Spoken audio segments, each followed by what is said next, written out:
Let's talk about a classic Excel problem most of us have faced whether in the office or while working on projects.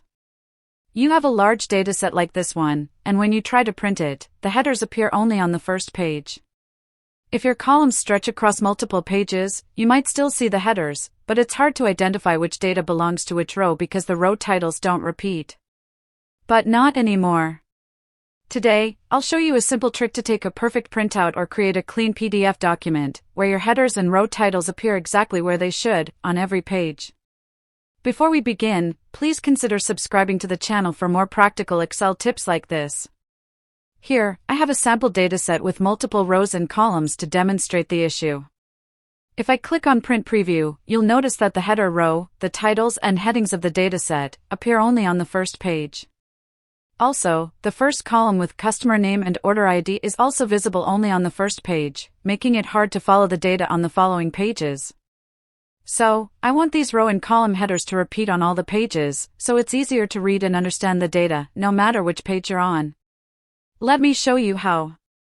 First, go to the Page Layout tab, then click on Page Titles. Next, click on the Rows to Repeat at top box, and then select the rows you want to repeat on each page.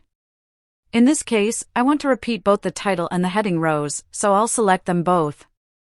Now, click on the Columns to Repeat at left box, and select the two columns you want to repeat on each page. In this case, I want both of these columns to repeat, so the row context stays clear throughout the printout.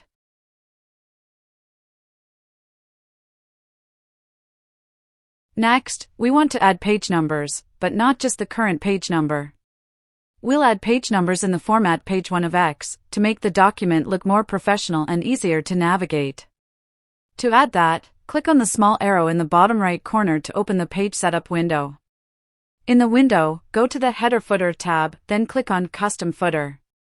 In the center section, click on Insert Page Number. Then type of, and click on Insert Number of Pages.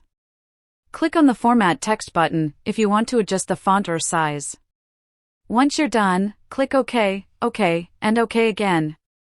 And now, let's check the print preview. Now we can see page numbers as 1 of 8, 2 of 8, 3 of 8, and so on. If you liked this printing tip, give this video a like. And share with your friends and colleagues. Subscribe to my channel. And see you in the next video.